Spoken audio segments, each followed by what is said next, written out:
Oke, halo semua Sobat Baja. Jadi hari ini kita mau memulai diskusi tanya jawab sama Bapak Anggan. Jadi kita mau tanya, kita sharing-sharing tentang hal-hal apa saja yang bakal Bapak Ibu semua temui saat akan mungkin mau memulai usaha baja ringan. Contoh seperti bahan bakunya apa, di mana, speknya seperti apa, kebutuhannya seperti apa.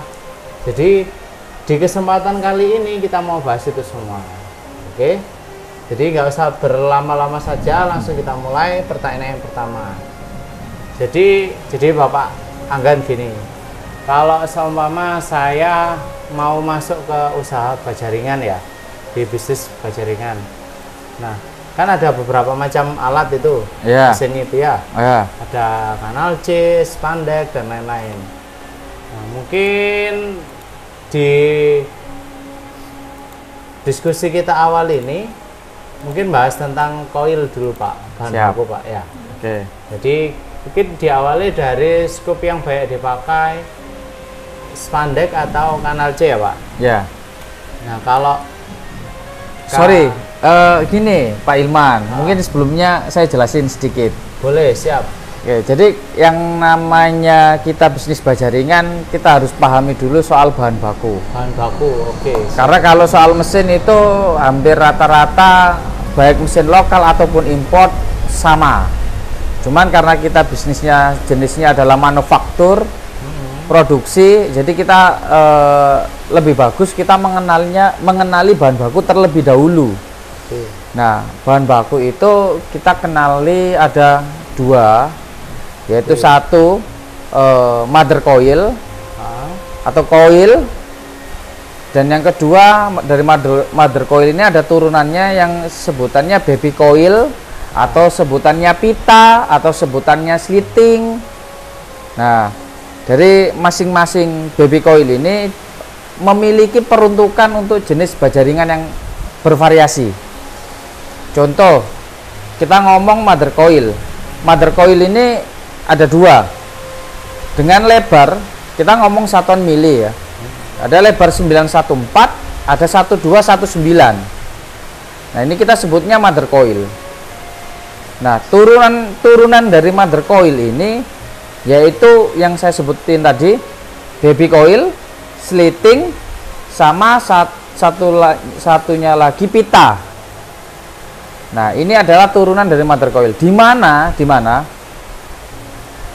baby coil ini terdiri dari ya lebar mulai dari 93.8 yang mana peruntukannya biasanya untuk reng ataupun holo.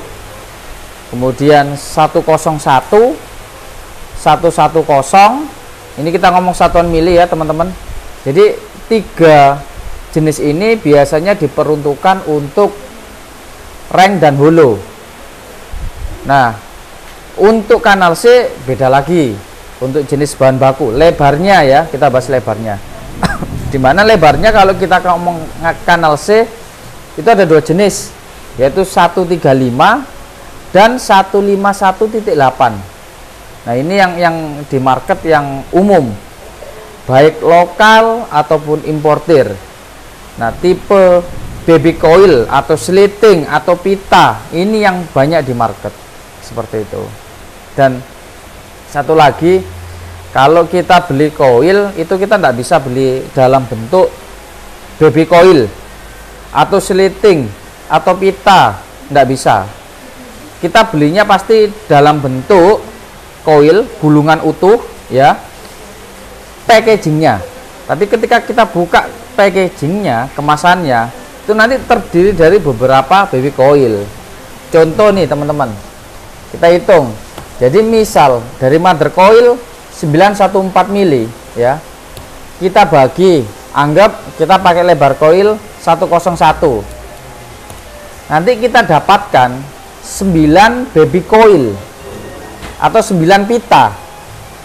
Jadi ketika packagingnya dibuka itu kita dapat 9 pita, Bapak Ilman. Itu terkait kita ngomong lebarnya. Karena kalau kita ngomong mesin baja ringan yang mana basisnya dia prosesnya melalui roll forming ya, mesin roll forming, di mana satu dimensi itu hanya untuk satu mesin satu dimensi. Jadi kita nggak bisa kita bolak-balik. Misalnya kita beli mesin reng, tapi peruntukannya untuk kanal C, nggak bisa. Begitu juga misalnya dari Pak Hilman atau Bapak Ibu beli mesin reng. Nah, kita pasti sepakati dulu ini, lebar bahan baku yang dipakai berapa, dimensinya seperti apa. Anggaplah kita pakai dimensi 93.8, yang produk kita delivery yaitu 93.8. Bapak Ibu nggak bisa masukin dengan bahan baku spek 101, nggak bisa. Jadi satu mesin satu dimensi, seperti itu. Oke, jadi kesimpulan tadi dari informasi dari Pak Anggan ya, ada beberapa macam, ada coil dan baby coil ya. Terus ada tiap-tiap alat, tiap-tiap mesin itu punya spesifikasinya khusus. Jadi nggak semua ukuran sesuai dengan semua alat itu kan nggak gitu ya Pak? Betul. Nah, betul. Oke, setelah kita di mothers and baby coil, ada satu istilah lagi yang sering kita dengar di dunia baja ringan itu BMT sama TCT Pak. Oke. Kalau boleh dijelaskan itu apa Pak? Oke, pertanyaan yang bagus. Jadi kalau TCT itu kepanjangan dari total coating thickness, atau dimana artinya yaitu ya ketebalan baja setelah diberi lapisan coating, gitu ya. Nah, setelah itu kalau kita ngomong BMT ya, BMT itu kepanjangan, jadi singkatan itu. BMT itu base metal thickness, dimana artinya ketebalan dasar baja sebelum dilapisi aluminium atau resin dan warna. Tapi sekarang kalau di market itu jarang Pak Ilman atau Bapak Ibu, coil yang BMT jarang. Jadi banyaknya sekarang itu dari baik itu pun trading, produsen ataupun importir, itu rata-rata produk di market yaitu TCT.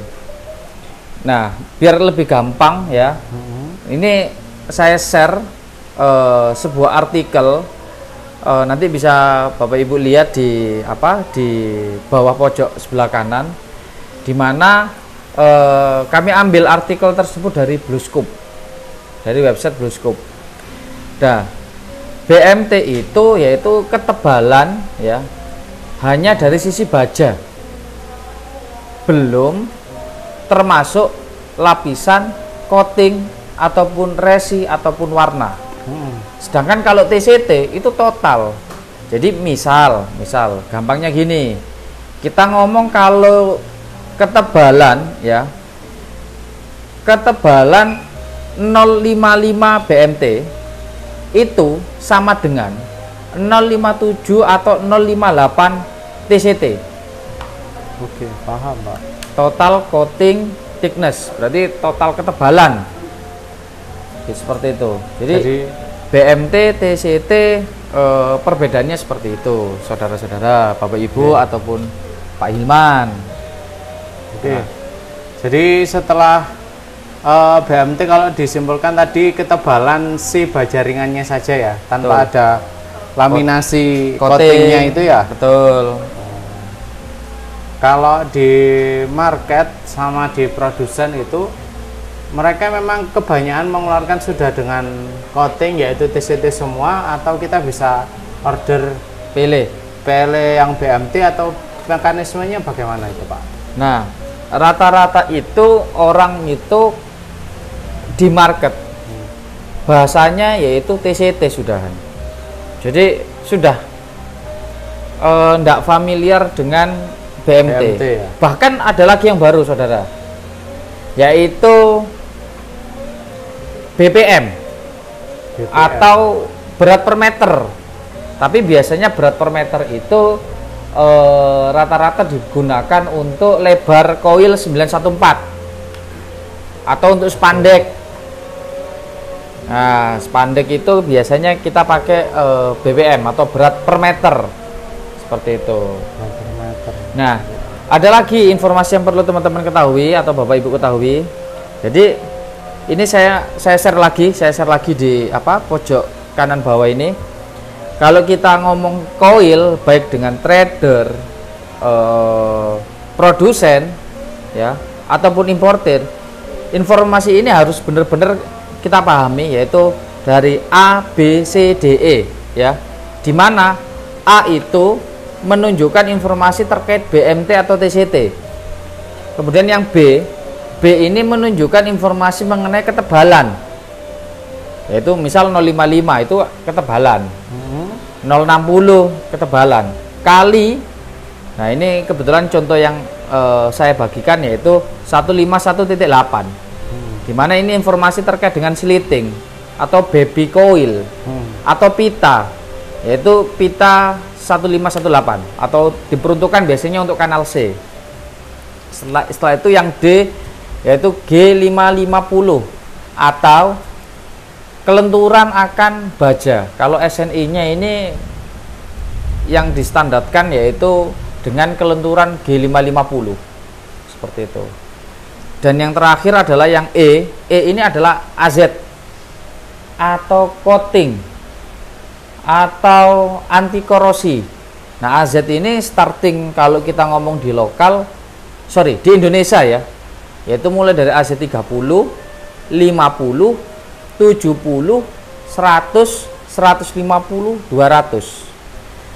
Semakin besar AZ-nya, lapisan akan coating tersebut semakin tinggi, di mana masa korosinya pun semakin panjang. Adapun pertanyaan, Pak, kalau AZ 50 biasanya peruntukannya bisa umur berapa lama? Nah, saya sering dapat pertanyaan seperti itu, saudara-saudara. Nah, AZ 50, 70, 100, kita lihat lagi peruntukannya untuk wilayah mana. Kalau wilayahnya peruntukan untuk pesisir pantai, jangan AZ 50, AZ 150 pun, 200 pun, mungkin termin waktu 2-3 tahun sudah korosi. Karena dekat dengan angin laut. Ya. Tapi kalau area kita ngomong pegunungan atau pegunungan lah ya, kita ngomong AZ 50 bisa umur sampai 3 tahun. Nah, Pak, gimana kalau untuk pemukiman? Udah, tidak jauh dari pesisir pantai, tidak jauh juga dari pegunungan. Tengah-tengah. AZ 50 bisa bertahan berapa lama? AZ 50 kurang lebih ketahanannya bisa sampai 2-3 tahun. Korosinya seperti apa? Korosinya mulai muncul bercak-bercak hitam, kemudian coklat, akhirnya lubang. Nah, biasanya ini rata-rata ditemui, gampang kita melihatnya untuk atap spandek seperti itu. AZ 100, 150 itu sudah cukup bagus. Enggak, bagus malahan. Bisa umur peruntukan 7-10 tahun. Seperti itu. Itu kita ngomong terkait dengan korosi. AZ zinc. AZ itu zinc. Seperti itu. Berarti kalau yang boleh saya simpulkan tadi ya Pak ya, kalau A, B, C, D, E itu kebutuhan kita ya, mau yang kita order itu spesifikasinya seperti apa, itu yang harus kita ketahui dulu gitu ya. Betul. Setelah itu baru nanti kita sampaikan ke supplier, distributor, kebutuhannya sekian, nanti mereka menyediakan sesuai kebutuhan tersebut. Betul. Gitu. Betul. Terus ngomong-ngomong soal lapisan itu tadi Pak, nah kalau lapisan itu kan itu sudah dapat dari si produsennya atau kita yang harus melapisi sendiri di coil itu tadi bahan baku, atau bagaimana itu Pak? Oke. Nah, lapisan zinc itu kita sebetulnya prosesnya bukan di produsen baja ringannya, tapi lebih di pabrikasi si coil. Pabrikasi coil. Jadi kita order terima itu kita sudah dapat berupa lapisan zincnya atau AZ-nya. Nah, tinggal kita tentukan aja produk yang kita mau AZ berapa. 50, 70, 100, 100. Nah, ini kita tinggal request saja ke importir, produsen ataupun trader. Seperti itu. Ya. Nah, rata-rata kalau kita ngomong untuk kanal C, rank itu kalau yang banyak saya temuin ya, itu dia pakai AZ70 cukup kanal C rank. Sedangkan kalau spandek itu AZ70, AZ100 itu sudah baik, bagus. Tapi kalau kita ngomong AZ50, nah ini biasanya peruntukannya untuk holo. Nah itu holo biasanya user itu dia kejar satu, tidak perlu terlalu tebal, kemudian lapisan zinc juga tidak perlu terlalu besar. Kenapa? Karena dia tidak bersentuhan langsung dengan air hujan, ya kan, cuaca panas dan dingin, dia tidak bersentuhan langsung. Tapi kalau atap ya, atap spandek, ya ini dia bersentuhan langsung, baik dengan hujan, embun, panas dan lain-lain ya. Jadi minimal jauh lebih bagus kalau menggunakan AZ70 minimal ya, hingga 100 ke atas. Kalau 50 menurut saya tidak direkomendasikan. Gitu. Adakah koilnya? Ada. Cuman ya itu tidak akan bisa bertahan lama. Seperti itu. Oke. Tadi kalau kita ada spesifikasi A sampai E itu tadi Pak. Nah, dengan mesin yang sama yang seumpama kita sudah punya itu, apa perlu adjustment lagi? Seumpama kita biasanya menggunakan yang coating yang pakai yang 50 tadi. Ya. Terus tiba-tiba ada kebutuhan si customer, mungkin kita setelah riset pasar, kebutuhannya ternyata butuh yang lebih kuat. Maksudnya lebih kuat, ini kuat lapisan zincnya ya? Mungkin contohnya di zincnya itu aja Pak. Oke. Apa perlu ada maintenance khusus atau bagaimana? Oke. Ini kita bahas ke antara bahan baku dikolaborasikan dengan mesin. Ya kan? Benar. Sebetulnya mesin itu tidak perlu disetting jika yang berubah lapisan zinc atau AZ-nya. Nggak perlu ada settingan. Misal AZ50 ke AZ70, 70 ke 100, mesin itu nggak perlu disetting. Tapi kalau kita ngomong ketebalan, nah ketebalan ini perlu. Nah anggaplah yang namanya proses roll forming itu kan roll ketemu roll ya. Dia lingkaran diameter ketemu dengan diameter diproses melalui proses pressing. Iya benar. Nah press antara roll atas dengan yang bawah ya. Nah ini dia kan punya spalling, punya jarak. Nah anggaplah awal kita pakai contoh kanal C dengan lebar bahan baku 151.8. Nah itu ketebalannya 070. Nah kita kasih jarak, asumsikan sekian. Ya ini anggaplah ini adalah 07. Kemudian Bapak pakai koil dengan ketebalan 050. Nah kan ada turun, turun ketebalannya. Apakah perlu disetting? Perlu. Apa yang disetting? Roll atas di adjust turun ke bawah. Karena kalau spellingnya terlalu tinggi, hasil yang dikeluarkan oleh mesin pun nggak akan bisa maksimal, gitu. Dan itu butuh apa? Teknisi ataupun manpower yang secara feeling jam terbang dia dapat di situ. Oke. Berarti gitu. Kalau mau merubah ketebalan sesuai kebutuhan, baru itu ada adjustment gitu ya. Betul. Kalau cuman segi coatingnya saja itu tidak ada perubahan. Nggak ada masalah. Nggak ada masalah. Oke. Oke. Mungkin apa lagi ya Pak yang bisa kita mungkin teman Bapak share soal masalah mungkin memilih coil atau mungkin memilih distributor atau apa mungkin yang bisa dibagikan nggak buat kami? Oke, gini. Baja ringan itu menurut saya secara produk variansnya banyak apa dalam arti sekarang gini, kanal C itu ada dua jenis. Kanal C dengan lebar bahan baku ya 151.8, ada 135. Kita ngomong satuan mili. Nah ini pun karena lebar bahan baku yang digunakan berbeda, otomatis produk yang dikeluarkan pun juga hasil dimensinya beda. Nah ini saya kasih tunjuk di bawah sini ya.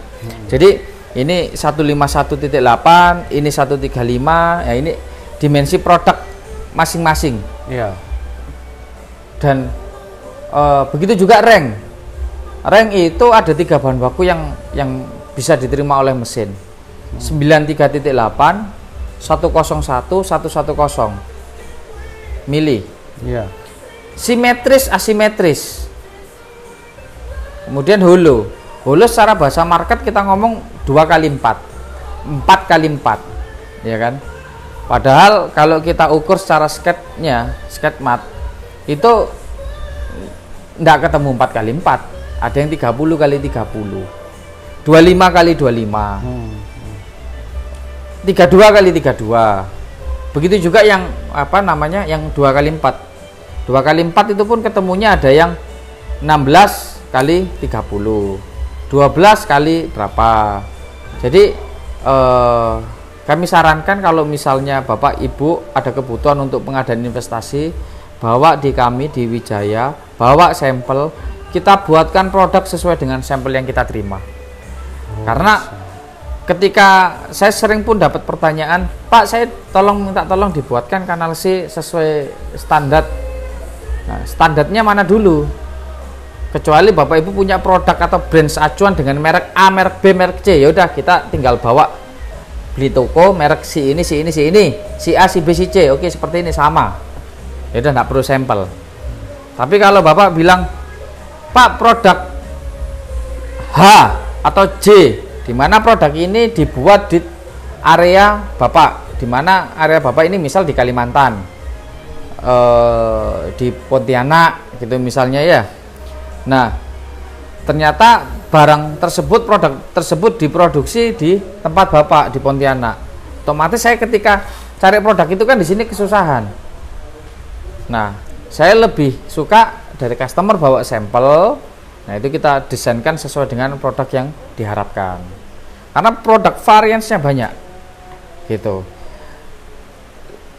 Bedanya dimensi ini apa, misal kita ngomong kanal C 151.8, ada yang dari sisi ketinggian kakinya ya, kaki ini sama kanan dan kirinya ini, ada yang 30 kali 32, ada yang 30 kali 28, beda-beda. Jadi lebih better atau lebih suka saya terima sampelnya, kita buatkan sesuai sampelnya gitu. Berarti saking banyaknya varian yang ada ya, berarti kebanyakan kalau kita mau pesan atau kebutuhan kita tentang mesin baja ringan, kanal C, spandek dan lain-lain, itu lebih baik kita kasih sampel ya. Betul. Nanti baru dibuatkan sesuai kebutuhan. Betul. Oke, kita masuk ke pertanyaan selanjutnya. Masih seputar koil, Pak. Oke. Jadi koil itu kalau kita beli, mohon koreksinya ya. Jadi kalau kita beli itu kan per kilo. Oke. Ya, per kilo kan dalam jumlah besar gitu ya. Iya. Nanti setelah diproses dia masuk mesin itu kan keluarnya batangan, Pak. Iya. Iya kan? Batangan terus per berapa meter gitu. Iya. Nah, itu kalau model perhitungannya supaya kita dapat HPP-nya itu modelnya bagaimana, Pak? Cara perhitungannya. Oke. Jadi teman-teman ataupun Hilman, Bapak Ilman, jadi kalau kita ngomong koil ya, ya, kita memang belinya yaitu dengan harganya itu harga per kilo. Harga per kilo, oke. Sedangkan ya produk yang dihasilkan ya dari koil, lembaran, digulung, masukkan ke mesin, dicetak melalui mesin roll forming. Kita ngomong kanal C reng dengan standar rata-rata 6 meter, ya kan? Ketemunya per batang 6 meter. Kalau holo 4 meter, spandek ada yang 3 meter, 6 meter, 10 meter, berapapun tergantung permintaan. Nah, di sini yang perlu kita pahami bersama. Jadi kalau koil itu di taggingnya, tagging koil. Nah, ini saya kasih bentuknya seperti apa. Ini adalah salah satu tagging koil dari koil Cina, ya. Dimana informasi yang tersedia panjang, kemudian berat, setelah itu tanggal produksi, tagging produksi, Nah, ini adalah informasi yang penting yang tersedia, dan kalaupun mau beli, dipastikan informasi ini adalah sesuai dengan yang dibutuhkan. Seperti itu. Nah, dengan adanya pembelian bahan baku dengan harga per kilo, sedangkan kita produk jadinya kita jual per batang, ini harus ada konversi. Ya, benar, Pak. Nah, kita tahu kalau kita ngomong kanal C ya, dengan ketebalan 070, 075, itu berat konversinya ya, rata-rata itu per batangnya kurang lebih ya 5 sampai 5,1 kilo per batang. Kemudian beda tebal, beda berat. Nah, lebih detailnya silakan kunjungi tempat kami, kita diskusi terkait dengan bisnisnya. Karena masih banyak lagi, kita ngomong rank ketebalan 040, 030, 045, lebar 93.8, lebar bahan baku 101, lebar 110. Kita ngomong sama-sama rank. Gampangnya gini ya. Rank dengan lebar bahan baku 101, ketebalan 040, lebar bahan baku 110, 110, dengan ketebalan sama 040, menghasilkan berat yang berbeda. Kenapa? Karena lebarnya sudah berbeda, otomatis berat yang dihasilkan pun pasti beda gitu. Nah, kita pun punya formulanya, kalkulasinya. Bahkan kalau di Wijaya, pengambilan satu set mesin, satu set unit kanal C, rank, spandek, kita akan support sistem untuk mengakomodasi operasional dan persediaan. Jadi di mana pengusaha ini akan dipermudah untuk menentukan harga jual berapa yang akan dilepas untuk barang jadi tersebut, seperti itu. Oke, yang namanya harga jual pasti mengikuti pasar, kita tidak bisa kontrol, dan mengikuti harga bahan baku. Nah, ini kan yang berubah secara fluktuatif. Nah, kita mau jual di harga berapa? Di atas harga pasar, di bawah harga pasar, berapa angkanya? Nah, ini kan harus kita punya dasar. Dasarnya ya dari situ kita buatkan sistemnya, aplikasinya, mulai dari terima bahan baku, diproduksi, komponen produksinya apa, tenaga kerja, listrik, biaya operasional. Kalau kita ngomong di akuntansi, ini ada biaya penyusutan atas aset investasi yang sudah kita keluarkan. Nah, ini kita hitungkan semua sehingga kita punya namanya bill of material. Setelah itu keluarlah barang jadi. Nah, setidaknya kita punya acuan, kita punya gambaran berapa harga satu batang untuk harga pokok produksi ini. Mulai dari ketebalan kanal C 070, 055, 050, 060. Kita punya bill of materialnya. Ini akan diakomodasi oleh sistem yang akan kita buat. Gitu. Bahkan pun kita bisa support untuk marketingnya. Marketingnya apa ini sifatnya, dalam bentuk apa? Yaitu sekarang kita digital mulai canggih ya. Jadi media kita jualan sekarang banyak. Kita buatkan mulai dari logo perusahaan seperti apa.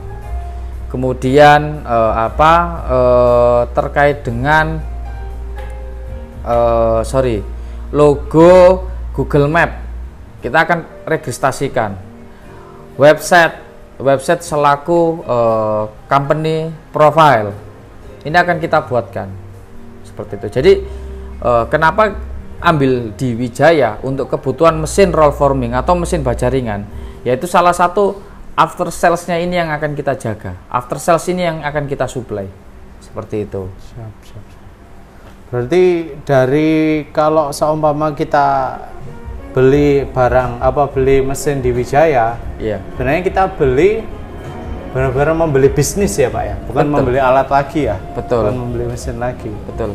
Karena saya rasa mesin ini bukan 1 atau 2 tahun kemarin baru diproduksi, bukan. Ini sudah, kalau saya boleh ngomong, sudah